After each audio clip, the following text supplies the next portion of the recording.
South Jamaica, baby, they made me to be the greatest. Serving the deed of my creators, fresh off of my high haters. It's the king again, Magdalene, chauffeured, bragging and boasting.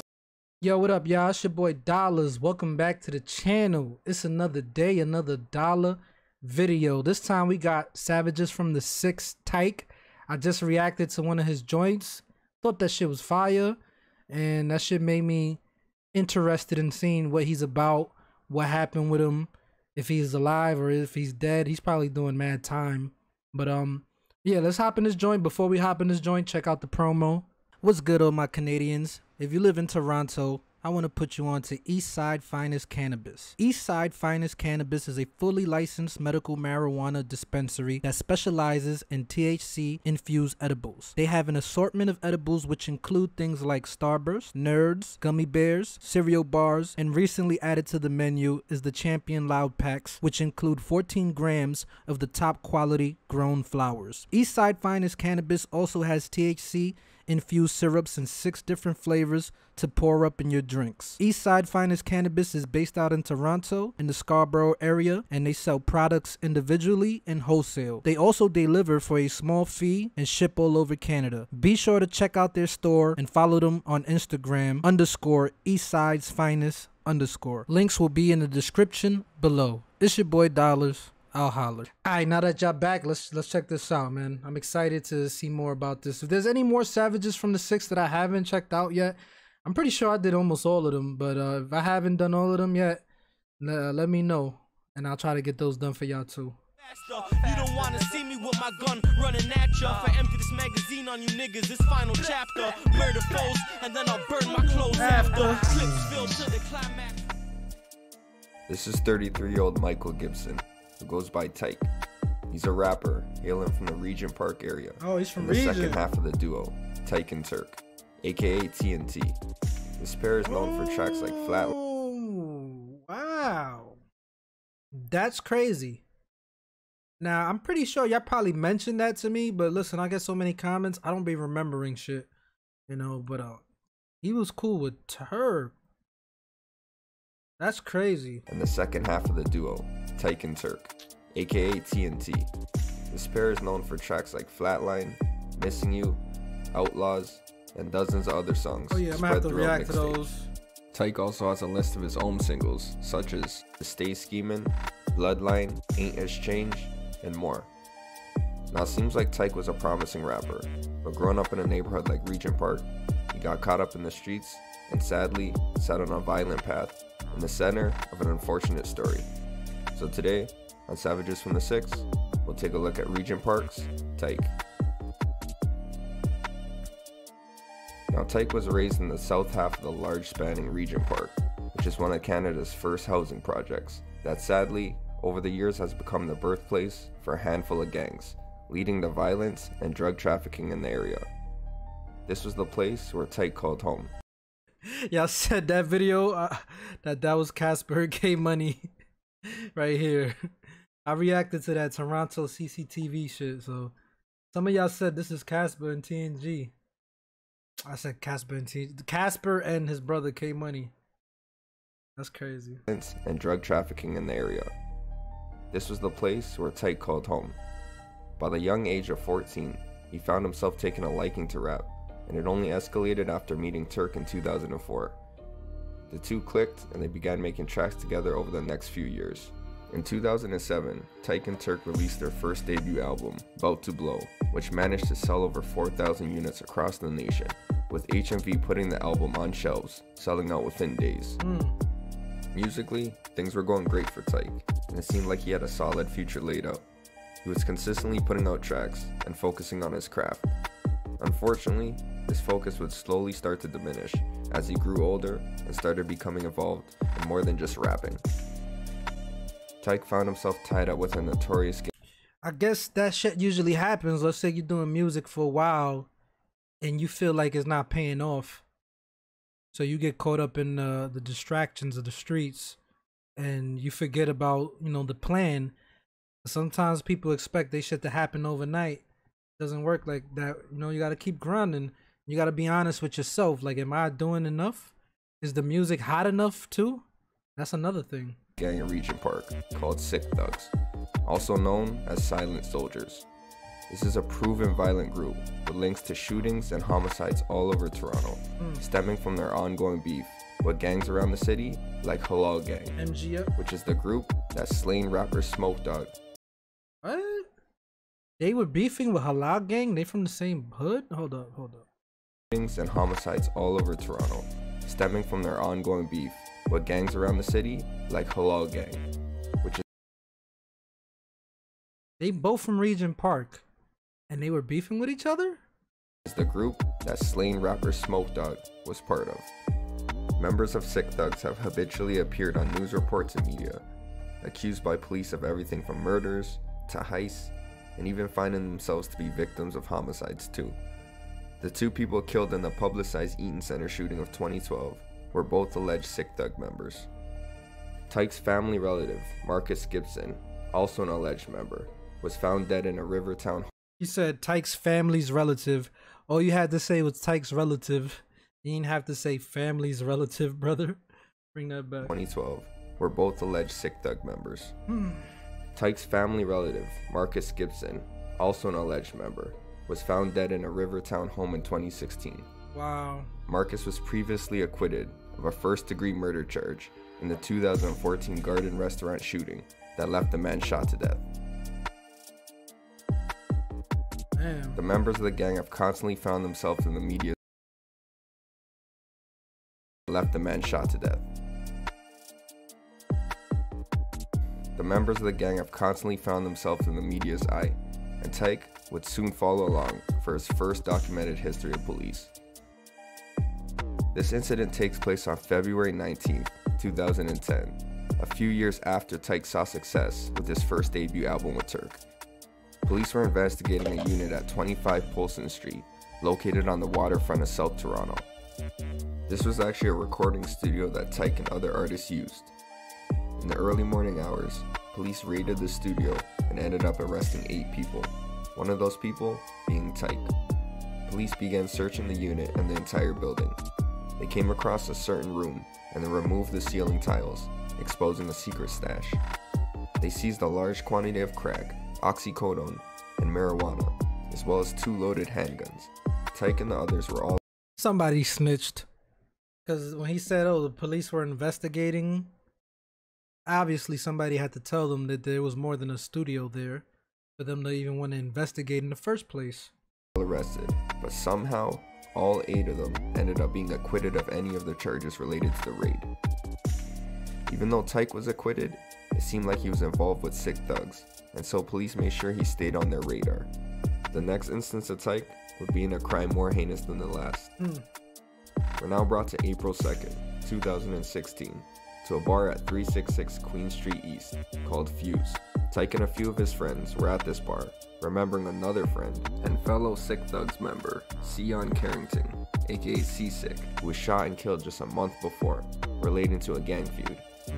After the gathering, one of the men, 27-year-old Julian Weeks, left the bar and started walking down the street, not knowing that he was being followed by someone. While walking on Parliament Street, a man approached Julian and without warning, opened fire on him, striking him multiple times. Fatally wounded, Julian ran off in an attempt to escape the shooter, but the damage was done. He was able to make it a few blocks, but collapsed in the parking lot of a gas station nearby and died. Police quickly swarmed the area after getting calls of a wounded man stopping cars in traffic, asking for help.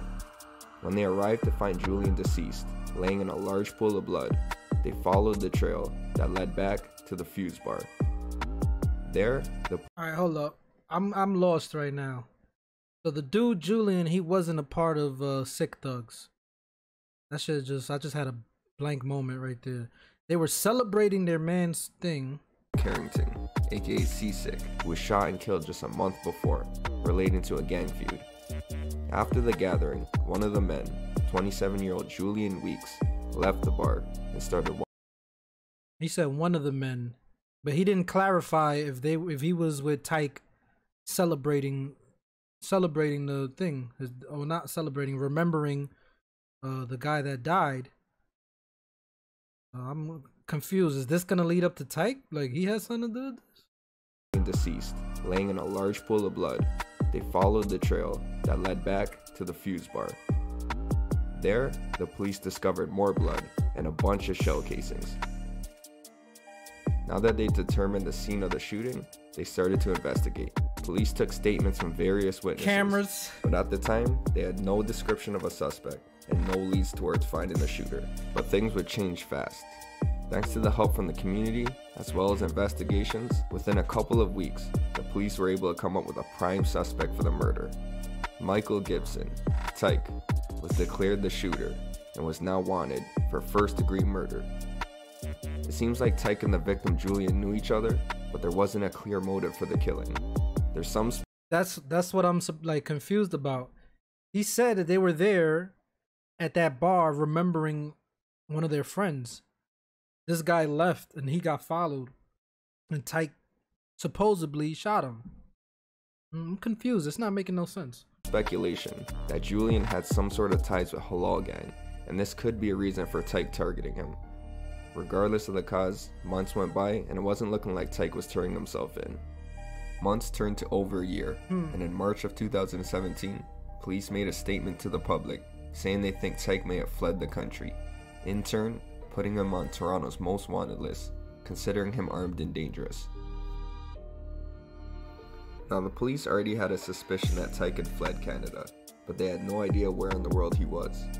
Since he probably left the country before he was declared a suspect and a flight risk, he could potentially be anywhere across the globe.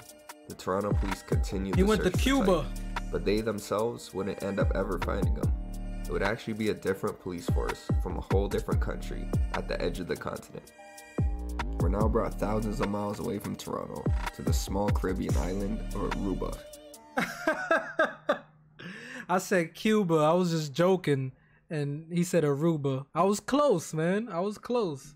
That's hilarious. Your man went all the way to Aruba. How the fuck you get locked up in Aruba, fams? What did you do that you get locked up in Aruba? Different country at the edge of the continent. We're now brought thousands. He would have been better off at Cuba, though. To the small Caribbean island of Aruba. This beautiful sunny island was where Tyke was calling home for the past year. Wow. Seems like he was keeping a low profile. The man was at vacation. His own actions will put him in the spotlight of local police. What did you do, fam? It's alleged that he was staying around the north part of the island, in a district called Jabberry Berry. In May of 2017, another Toronto man, 25-year-old Twee Quach, was in Aruba. Now Twee was also from the Regent Park area. So I'm gonna have a feeling that guy must have recognized Tyke, and Tyke either killed him or did something to him, and the dude snitched, or Tyke killed that guy too, and then he got caught up for that. I don't know. But damn, this is a small ass motherfucking world, bro. And apparently he knew Tyke. Out of all the motherfucking places to see somebody, you gonna bump into him in Aruba? Wow, his luck was fucked, bro. So it seemed that he was in Aruba for the two to meet up, but for what purpose is still unclear. Unfortunately, Twee wouldn't end up ever making it back to Canada. On the early morning of May 1st, 2017, it's alleged that Tyke, Twee, a few men, and some ladies were having a party in an apartment complex in Jabberry Berry. It's reported that the ladies were downstairs, and all of the men were upstairs in the room, organizing a supposed drug deal. One of the men claimed Tyke pulled him aside to another room and showed him a gun before returning to the deal. At this point, Twee is shot and killed inside the apartment. Everyone inside the unit fled the scene immediately, and the body wasn't found until around noon. When police discovered Twee, they were able to quickly link the murder to a vehicle that was seen speeding away from the scene earlier. They located said vehicle with occupants inside, and a dramatic high-speed chase ensued, which ended in the suspect's car being hemmed and flipped over by police. There were 4 people inside of the car, one of which most notably being Tyke, sporting a new look without his hair. All of the Yo, fams, if you're supposed to be keeping a low profile, why the fuck are you having a party with mad people you probably don't even know, and then you're gonna kill somebody upstairs when there's people in the house downstairs? That was fucking dumb. I'm sorry, but that was the dumbest thing you could have done. You would have been chilling in the room but laying low. You could have started a whole new life. But you still want to be doing street shit that got you on a run in the first place. That was just stupid. I would have been chilling on the beach, my nigga. I would have been a beach bum. I would have been living on the beach. Chilling. You know what I'm saying? The cops would have not fucking fucked with you. They wouldn't even know who you are. You could have started a whole new life, got married, had kids, a family. Oh, man. Occupants were promptly arrested, and Tyke was charged with the murder of Twee. Only after being arrested did the Aruba police realize that he had a nationwide murder warrant in Canada. Wow. The Toronto police tried to have Tyke extradited back immediately, Nope. but Aruba had plans for him to face his local charges first. They do In murder. October of 2019, 3 whole years after killing Julian Weeks, Tyke went to trial and faced Aruba courts for the murder of Twee Quach. I found news reports in Aruba claiming he was facing a 15-year sentence, and apparently the verdict was reached on October 28th, but I can't find any information as to whether or not he was found guilty. But from what I could find, and what could be translated, it seems like they had a good amount of evidence against Tyke, including witnesses at the party. It appeared that even in Aruba, Tyke got mixed up in the drug trade and managed to get his hands on firearms. Who knows if Toronto police ever would have caught Tyke if he just stayed out of trouble while he was on the run. I don't think so. Now if he is found guilty for killing Twee, it seems like he'd be serving the full sentence in Aruba, since there isn't an extradition treaty with Canada. Only once that bit is done will he return to Canada to face his murder charge for would have caught Tyke if he just stayed out of trouble while he was on the run. Now if he is found guilty for killing Twee, it seems like he'd be serving the full sentence in Aruba, since there isn't an extradition treaty. He said there isn't an extradition treaty. So if he does his 15, he's Gucci.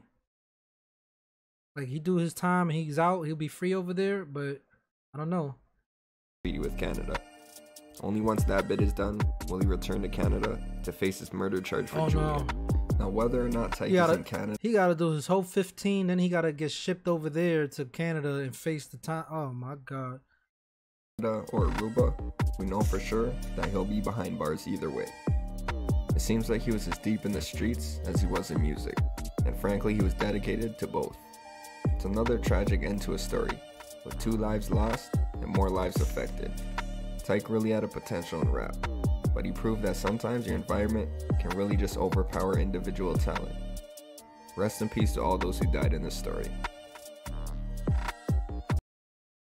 Yeah, man, that shit is baffling, bro. Like, you went to Aruba, you made it that far.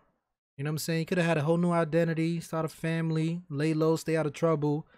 They fucking they would have never found you. I don't think they would have ever found you. You would have been chilling, just stay out of trouble. You know what I'm saying? Like, I don't know, bro. Like, I don't get it. Why did he kill that kid that he knew? Why would you do it in a party with strangers all around? It's like, I don't know. Some people can't change, man. You could leave the hood, but the hood don't leave you. You know what I'm saying? I guess that's the case of leaving the hood, but the hood couldn't leave him. The hood was in him. He was still used to that life. He probably missed the life.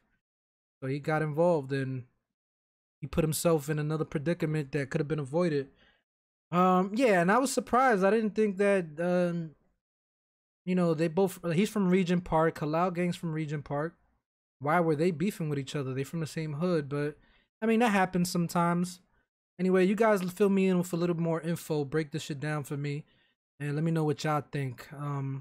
Also, if you're new to the channel, make sure you drop a like, subscribe, follow me on Facebook, Instagram, and Twitter. It's your boy Dollars. I'll holla.